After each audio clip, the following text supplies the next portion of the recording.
2024 squad becomes the first to the season team to start its College World Series 2-0. An incredibly tough catch by Hunter Ensley in the center field, an electric start by Drew Beam, and the Varsity putting the exclamation point on it to the season on to the next round. I'm Paige Dower, and this is Pass. 24 Ford Bronco Sport Big Bend 4x4, $29,743. A 2024 T250 low roof cargo van, $51,955. 24 model Ford F-150 4x4 crew cab, $46,929. Ray Varner Ford, your East Tennessee Ford dealership. And what a month it's been for Tavares Tears. He knocked back his 20th home run of the season, sailing into UNC's bullpen for a 3 RBI home run to get an early 3-0 lead. It's now the 4th ball on this team to have at least 20 home runs on the year, and it's the first team since 1997 to have 4 different players have 20 home runs in a single season. After the game, Tavares talked about his approach at the plate and how not getting too big in the box has helped him perform the way he has the last month. Just trusting our game plan whenever we get the information about the pitcher, and then whenever just getting in the box, just making sure I don't get too big. So now Tavares has 20, Christian Moore has 33, and they're also roommates. So it begs the question, who's humbling who now? If I didn't talk to him and run my mouth to him, nobody would. Nobody would, and I have to do it, and that's what I do. I let him know. What are we talking about right now? How I keep you humble. I mean, yes, you do keep me humble, but I also keep you humble as well. I keep you humble. How am I supposed to get big-headed? My roommate has 30 home runs. I got freaking 19. How am I supposed to get big-headed from that? He really does. Yeah. I don't know what I'd do without this guy. So what does this last month look like for Tavares Tears? Most recently against FSU, he had a 2-run bomb to make it 9-6 FSU. Then a couple of innings later in the 9th, he had the triple that sparked Tennessee's life as they went on to complete the comeback. But how about a couple of weeks earlier, he had a 3-run bomb in the Knoxville finale against Southern Miss. Then a couple of weeks prior to that, he had his career high 4 RBIs. He also had a home run in their SEC tournament victory over at Texas A&M. And this was his teammates talking about his last month. It's awesome. It's awesome to see. He's one of the hardest workers, and it's paying off. So for 2 games, Tennessee now has 4 home runs. And that reminds me when Billy Amick was talking after the win against FSU and how they also do well in Pitchers Parks.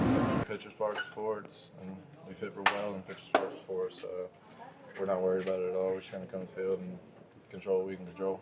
How about that catch by Hunter Ensley, sending his body full speed into the wall to make sure that he gets the catch, actually leaving part of his black jersey on the wall. Afterwards, Drew Beam says if he didn't make that catch, it could have been an inside the park home run or a triple. But he comes up with the catch. His teammates talking about how tough of a play that was after the game. Yeah, I mean, it was awesome. It was a game saver, and off the bat showed how dedicated he was to get that out and risk his body for it. And while many people believe that play encompasses giving your all for Tennessee, he says, in fact, he has that mentality every time he goes out into the field. Well, I don't think it's just the catch. I would consider myself that way, every time I come to the field. I would think if you ask the coaches or my teammates, you know what you're getting out of me. I might not go 4 for 4 with 4 home runs, but what I'm going to do is play hard, and I'm willing to run into a wall like that. What I bring to the table every day is defense, and the reason I came out of that game early is because I wasn't able to do that 100%. Of course, an incredibly gutsy play by Hunter Ensley, one that kind of highlights how tough of a player he is, especially during practice. And that's when Tony Vitello says he's starting to get on that Drew Gilbert status. He's pretty much reached Drew Gilbert's stage where in practice we don't want him anywhere near the wall because we know we'll get our money's worth in a game. It's usually the opposite with an outfielder at high school level or college level. They'll shy away from it. And he's not scared. He's a fighter. Litton's in Fountain City, proud supporters of Tennessee athletics. When you're hungry, remember Litton's for the best burgers and the best desserts in town. And how about Drew Beam and the phenomenal start that he had? He finished the day with 7 punch-outs. But how about the first 3 frames? He faced the minimum of 9 batters, 21 pitches. 19 of those were strikes. He ended the day with 53 strikes on 73 pitches tossed. This was him talking about his performance after the game. Yeah, I felt really good early on. Cal called a great game behind the plate. We just had pretty much everything going. I was just trusting with what he had game planned and we had game planned with, and we were going with it. They put some good swings on some balls, especially that ball to center field. Ensley made a really good catch. The defense played well behind me. So that helped me out in some situations. Rubin was only tossed more than 7 strikeouts 3 other times this season.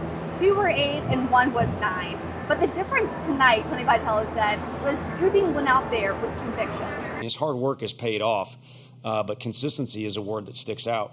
But one thing that can happen as you do get older, or especially when you experience this junior year, when you're going to go on to pro ball and you're also supposed to be a team leader and maybe you move off that day that you've been used to, you can add stuff into the basket, or whatever analogy would be good, to use. And sometimes cutting out the fat or not adding things will help you stay true to your roots. And tonight, I think there was, a real simple approach. I've got good stuff. I'm a good athlete. I'm a good leader. I'm going to go do it. So a win against UNC keeps Tennessee in the winner's bracket. They get a couple of days off before they return to Charles Schwab Field. We'll have so much more content coming up these next couple of days. I'll get with Jimmy Himes to break down this game, preview their upcoming games, and what the rest of their College World Series run might look like. So stay tuned. Make sure you subscribe so you don't miss out on any of the content. I'll chat with you guys later this week.